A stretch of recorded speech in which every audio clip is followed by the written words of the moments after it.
up, friends? Welcome back to my channel. And today, mag-unbox tayo ng binili ko sa Lazada na nail extension. Okay, so ito yun. So, i-review na rin natin siya kung maganda yung product. And later, ito-try din natin gumawa ng marble nail art. Okay, so first time kong gagawin yung marble nail art kasi medyo messy yun kapag ginawa mo. Okay, so try natin siya sa fake nails. Okay, but before that, i-unbox muna natin siya. Okay.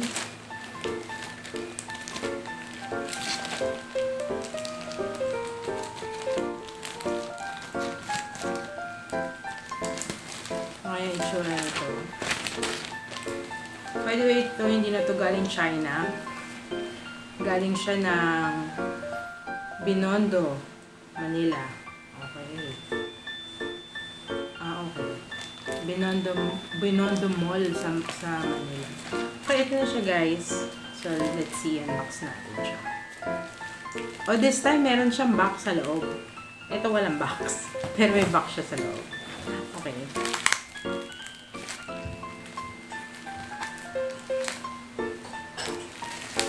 Yan. Tignan natin kung maganda. Ilang pieces ba to? Hindi nakalagay kung ilang pieces. Pero, ang bili ko sa kanya, 156 pesos kasama na yung shipping doon. So, murang-mura lang, guys. Lalagay ko na lang sa description yung link kung gusto nyo mag-purchase din ng ganito.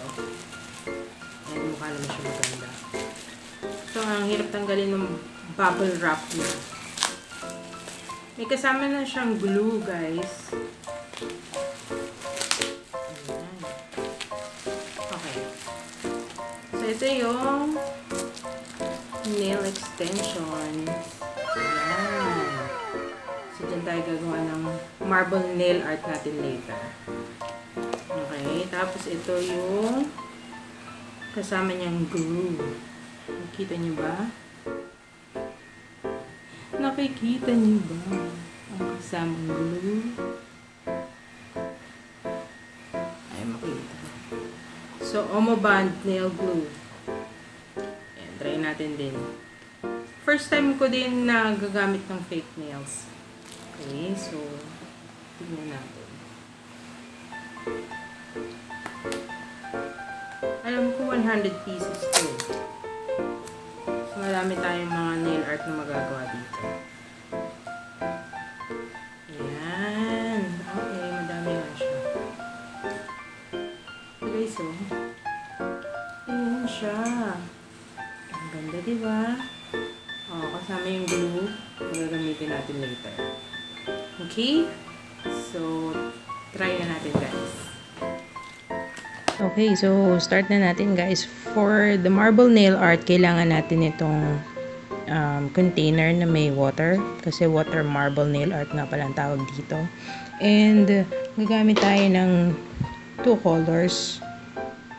Gamitin natin itong Chic na gray. Ang kanyang pangalan ay Empress. Ang kanyang shade. Ayan, Empress. And itong black. Gamitin din natin siya. Black velvet. Okay? So, let's start. Una natin gagawin, magdidip tayo ng maglalagay tayo ng droplet ng nail polish.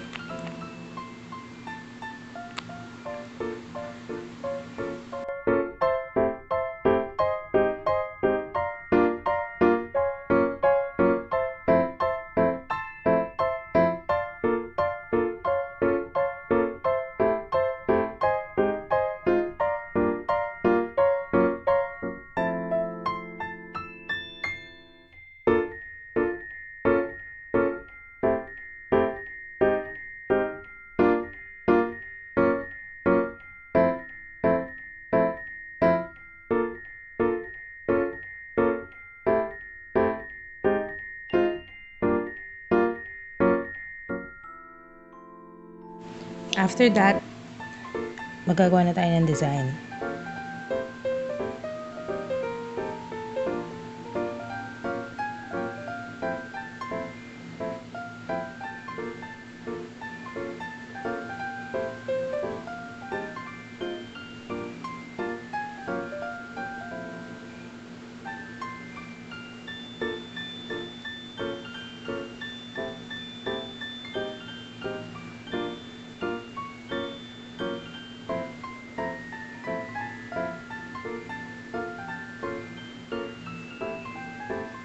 Okay. And then, tsaka natin ilalagay yung fake nails.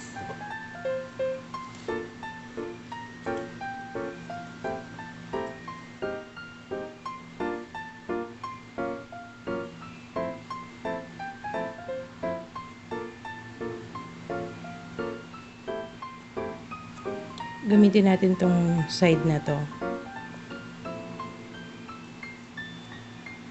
Ulitin natin siya para naman dun sa pangalawa.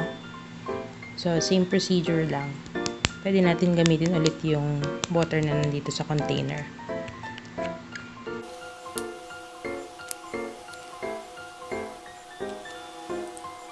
Dapat ata medyo mabilis gawin paglagay.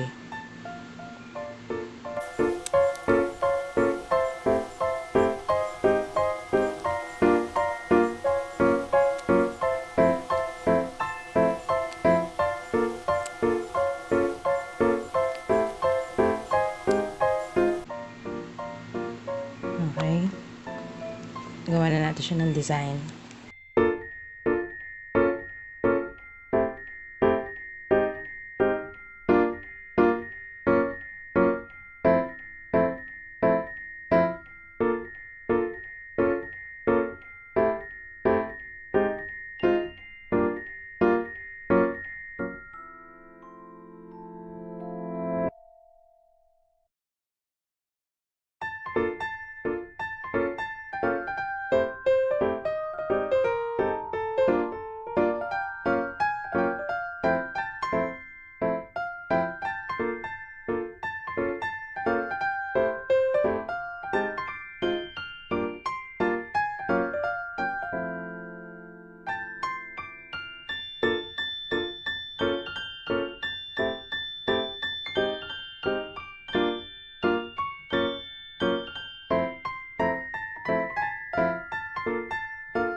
So, ito na siya guys. Ito na yung natapos natin sa water marble nail art. So, lalagyan ko siya ng colorless para glossy yung finish niya. Okay, wait lang.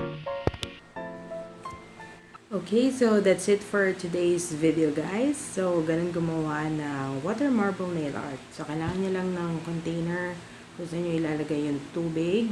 And then, any color, dalawang colors lang yung ginamit ko, black and gray. Okay, so pwedeng 3 colors kung gusto niyo. And yung mga fake nails, or pwede nyo rin gamitin mismo sa nails ninyo. Kaya lang, sabi ko nga, medyo messy siya. Madali siyang gawin, pero messy gawin. Alright, so dapat laging ready yung nail polish remover nyo at saka yung bulak nyo. Pantanggal ng mga excess. Okay, so that's it. If you have any comments, suggestion, okay, just comment below sa ating comment box Alright, and of course, don't forget to like this video and subscribe to my channel. Hit nyo na rin yung notification bell para lagi kayong updated sa aking mga video. Salamat sa pagsama for today's nail art tutorial. Okay, thank you so much. Until next time. Bye!